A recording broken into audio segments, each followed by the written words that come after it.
দিদি কোনো গিফট দিল না, স্ক্যাম। ওই মোবাইলটা আমাকে দিতে বললো। হাততালি এই দেখেছো, বলে বলে করাতে হচ্ছে। তো দুজনে মিলে বেরিয়ে পড়েছি। দেখ মুখ টুক রোদে পুরো জ্বলে গেল। 2 মিনিটের হাঁটা পথ, এখানেই পার্লারটা। দিদির প্রচন্ড ঘুম পাচ্ছে, যেহেতু আমরা সারা রাত ঘুমাইনি তার জন্য। চলো আগে হেয়ারটা ওয়াশ করে। ওয়াও, এখন তো আমরা দুজনে নায়িকা হয়ে গেছি রে। 2000 years later. ফাইনালি আমি ব্লগটা অন করলাম, মানে রাখি পূর্ণিমার যে ব্লগটা সেটা আমি অন করলাম। কারণ বাবায়ের ভরসায় থাকলে কিন্তু আমার আর ব্লগ অন করা হবে না। কারণ ও যখন এই সবার মাঝে চলে আসে তখন একদম এতটাই মজা মস্তি করতে থাকে, ব্লগের কথাটা মাঝে মাঝে ভুলেই যায়। যেহেতু চ্যানেলটা আমাদের দুজনের, সেই জন্য ও না মনে রাখলেও আমার দায়িত্ব ব্লগটা কন্টিনিউ করা, তোমাদের সাথে শেয়ার করা। সেই জন্য আমি ব্লগটা ফাইনালি অন করলাম। এখন পুরোপুরি রেডি হয়ে গেছি। এইটা হচ্ছে আজকে আমার লুক। সবাই কিন্তু রেডি হয়ে গেছে, চলো সবাইকে এক এক করে দেখ। আসন পাতা হয়ে গেছে পরপর করে 4টে। রাখি পূর্ণিমার অনুষ্ঠানটা এইখানে হবে। এখানে লীনা দিদি ভাই সব মিষ্টি সাজাচ্ছে, এখানে বরণডালা আছে। সামনে ওইখানে বসে আচ্ছা, কিন্তু অনেকে আছে তো তার জন্য এখানে বসেছি। একই তো ব্যাপার। আজকে কিন্তু লাড্ডুকে সেই লাগছে। 2 লাড্ডুকে হেভি লাগছে। হ্যাঁ, আমি তো তাকিয়েই আছি ওদের দিকে, আমারই নজর লেগে যাচ্ছে ওদেরকে। বাবা কেউ না বাবা, মানে রাজা ছাড়টা কিন্তু সেই হয়েছে, চুলের হেয়ার কাটটা। হ্যাঁ বাবা। আর দিদি ভাইদের বাড়িতে একটা জিনিস আমার খুব ভালো লেগেছে, এই জিনিসটা। এইটা কি একটু বলে দাও একবার। হরিচাঁদ, গুরুচাঁদ, শান্তিমান। আচ্ছা, ইনি হচ্ছেন ছেলে, ইনি বাবা, ইনি মা। আচ্ছা, এটা একটা ঠাকুর তাই? হ্যাঁ হ্যাঁ, ওই যে ঠাকুরনগরে মতুয়াদের তো অনুষ্ঠান হয়, আচ্ছা এই ঠাকুরেরই অনুষ্ঠান। আচ্ছা আচ্ছা আচ্ছা। আর এই ঠাকুরেরই মানে আমরা শুধু ঠাকুর টাইটেল না, এই হরিচাঁদ ঠাকুররা 5 ভাই। আচ্ছা, সেই ছোট ভাইয়ের গোষ্ঠীর লোকে আমরা। আচ্ছা আচ্ছা আচ্ছা। তো দিদি ভাইদের বাড়িতে আমি ফার্স্ট টাইম এসে আমার এটা খুবই ভালো লাগে, যে পুরো ম্যাচিং করেছে 2 ভাই। আর জানি না এখানে এরা সবাই কি করছে। বাবাই, এ বাবাই কোথায় তুমি? একটু আসো, ব্লগে সবাই দেখছে। দেখেছো কিরম বাজে। দাদা ভাই থ্রেড দেখেছো? থ্রেড আলাদাই। হ্যাঁ ভাই, এই থ্রেডটা কিন্তু থাকবে আমার হিন্দি ভিডিওতে। তোর বটটার আমার দাদা ভাইটা এরকম কেন? আরে তুষারে ডাকলাম একটু ব্লগে, ওকে দেখাবো বলে। দেখ, আরে আরেকজন তো ব্লগে আসতেই যাচ্ছে না, পাঞ্জাবিটা ঢোলা বলে, মানে রনের। তাও তো তুই কি সুন্দর একটা রিল করলি, আমি তো সব দেখছি। গোল গোল ঘুরলি, খালি এইটুকানি বলছে, এইটুকানি জানি আসে। ও মা, এটা তো পুরো জামাই লাগছে, নতুন জামাই, নতুন জামাই। হ্যাঁ হ্যাঁ, আচ্ছা ঠিক আছে। ওরা তো আর এলো না, সেই জন্য আমি আর আমার বান্ধবী প্রীতি আমরা দুজন মিলেই বেরোলাম। চল ভাই, ওরা এই এখানে দাঁড়িয়ে আছে সবাই। এত বাজে ওরা। একটু ডাকলাম ব্লগের জন্য, কেউ আইলো না। ভাই ভাই ভাই ভাই ভাই, আমার দিকে তাকাও, এদিকে এদিকে।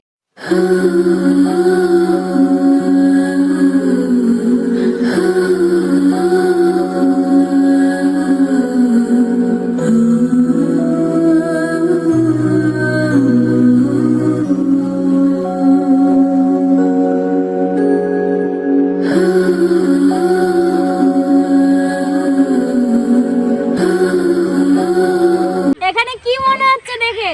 ভাই তুই একটা বল, এখানে ওদেরকে দেখে কি মনে হচ্ছে? সরস্বতী পুজো তো দূরে থাক, মনে হচ্ছে ছেলে সমিতি। তো গাইস, বাড়ি থেকে আসার সময় নিয়ে এসে আমি আবার এখানে ডিপ ফ্রিজে ভরে দিয়েছিলাম জিনিসটাকে। বাবাইকে দিয়ে বললাম, বাবা একটু কেটে দাও, আমার ভয় লাগছে, জানি না কেমন টেস্ট হয়েছে, কি হয়েছে।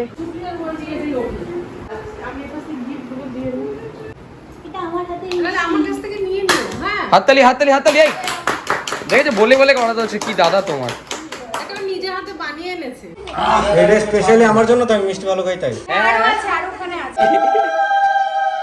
যেমনটা তোমাদের আগের ব্লগে বলেছিলাম যে আমার এই নতুন দাদা ভাইদের নিয়ে আমি কিছু বলবো। আসলে ছোটবেলা থেকেই আমি মা বাবার একটা মাত্র মেয়ে, কিন্তু ছোটবেলা থেকেই আমি 10-12 জন দাদা ভাই মিলিয়ে সবাইকে রাখি পরাতাম, ফোঁটা দিতাম।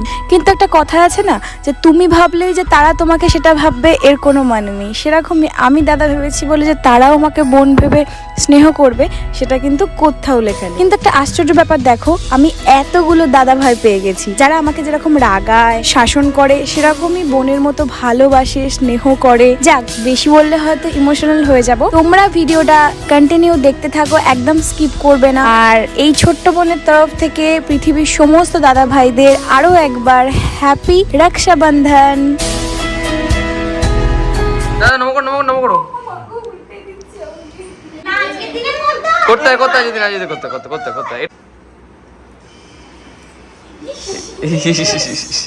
বাজে দেখো। হ্যাঁ, একবার মিষ্টির দোকান, একবার রেস্টুরেন্ট, কি খুলবো? শুধু কাজ দেখ, মিষ্টি করবি আর থালা বাসনগুলো ধুবি, আর বাদ বাকি সব আমরা দেখব। বুঝলাম না, অ্যাকচুয়ালি ওর রান্না খুব ভালো, সেটা আমরা ক্যাশ ডিপার্টমেন্টে বলছি, পরে বলবো, দারুণ রান্না। তাহলে থালা বাসন দেওয়ার জন্য একটা লোক রেখে দেবো। কি গিফট দিল? তিথি কোনো গিফট দিল না, স্ক্যাম। একটা গিফট নেই, 2023 পরে দিলে স্ক্যাম খুললি এরকম? না স্ক্যাম না, ওটা প্র্যাঙ্ক। ও প্র্যাঙ্ক। আমার কমপ্লিট ওই প্রীতি কোথা? প্রীতি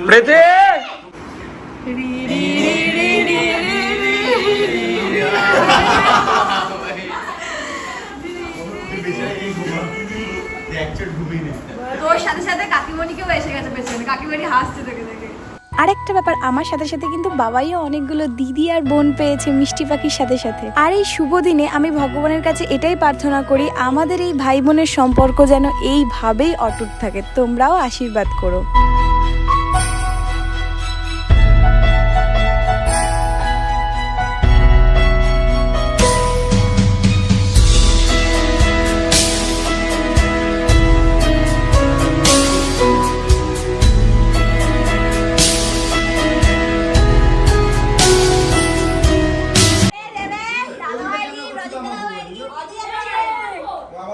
দাও কি গিফট দেখো।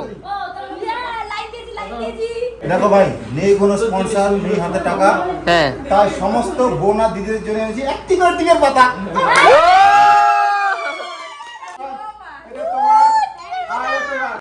লাভলি। আরে আছে এখনো, ও এখনো আছে।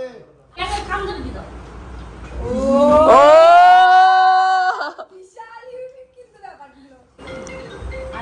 এবার আমি করবো। पैसा पैसा करती है तू, पैसे पे भी मरती है, ला ला ला ला। তিনজন একসাথে করো, তিনজন একসাথে। সবাই খুশি তো? এ খুশি খুশি খুশি।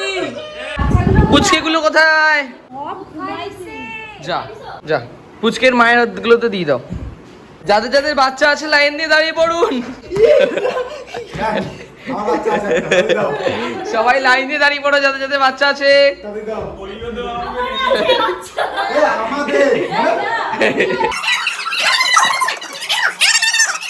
এখানে কেওয়াইসির জন্য আধার কার্ডটা জমা দিন। আর বাচ্চার না, বাচ্চার বাবা মায়ের। বাচ্চার বাবায়ের। আমি কেমন বললাম বলো? ও বাচ্চার বাবা লাইন দাও। দাদা আপনি লাইনে আছেন? আমি আছি। আমি ওই বাড়িটা আমাকে দিতে বললো, কাকিমা বললো আমাকে, পাশের ওই কাকিমাটা বললো আমাকে দিতে। আমার নয়, কাকি। আচ্ছা ও দাদা, কাকিমাকে নিয়ে আসুন। আমি ওনাকে দিয়ে দেবো, না বিলকুল। যা বেচারা ইগনোর হয়ে গেল, কষ্ট পেয়ে চলে গেল। গজব বেজতি है। এটা কি আধার কার্ড দিয়ে পড়াতে হবে? দেখো তাতানেরটাই উঠেছে, দেখো ও কিন্তু দেখে আনেনি, ও কিন্তু ধরে আমাকে এভাবে দিয়ে দিয়েছে। ঘুমা, সব ঘুমাচ্ছে, সব ঘুমাচ্ছে। আমি ভাবলাম ওদেরকে পড়িয়েই দেবো। ঠিক আছে, তুমি রাতে আবার পড়িয়ে দিও। আমি এই জন্য আগে বলছিলাম আনো আনো আনো, পড়িয়ে দেবে। হ্যাঁ, তো গাইস, আমাদের রাখি পূর্ণিমার পর্ব একদম কমপ্লিট। এখন আমি ছাদে আছি, মানে দিদি ভাইদের ছাদটাতে এসেছি একটু ঘুরতে। আর ভীষণই সুন্দর ছাদটা, মানে গাছ গাছালি দিয়ে ভর্তি। আর এই ফুলগুলো তো আমার ভীষণই ভালো লাগে, পুরো আমার বাড়িতে, মানে অ্যাকচুয়ালি এই ফুল সব জায়গাতেই দেখা যায়, বাট জানি না কেন মানে এই ফুলগুলো দেখলে আমার বাড়ির কথা মনে পড়ে যায়, মানে হাওড়ার কথা। আর এই গাছপালা দেখলে তো ছেড়েই দাও। তো চলো এবারে খাওয়া দাওয়ার পালা। অনেকটা খিদে লেগেছে, যেহেতু উপোস করে এইগুলো করা। চলো এবার খাওয়া দাওয়াটা কমপ্লিট করি, দেন আবার আসছি। তোমাদের দেখালাম অনেক কিছু রান্না হয়েছিল, বাট আমি দেখাচ্ছি দিদিভাই কতটা মাংস দিয়েছে আমাদেরকে। আমরা নাকি দুজনে খাবো এতটা মাংস। শক্তিমান। A few minutes later. টাটা লাড্ডু, টাটা টাটা বাবা, টাটা বাবা, বাবান টাটা। বাড়ি যাওয়ার সময় পৃথি আমাদের পৃথির স্কুল দেখাতে নিয়ে এসছে। হাততালি! হাততালি!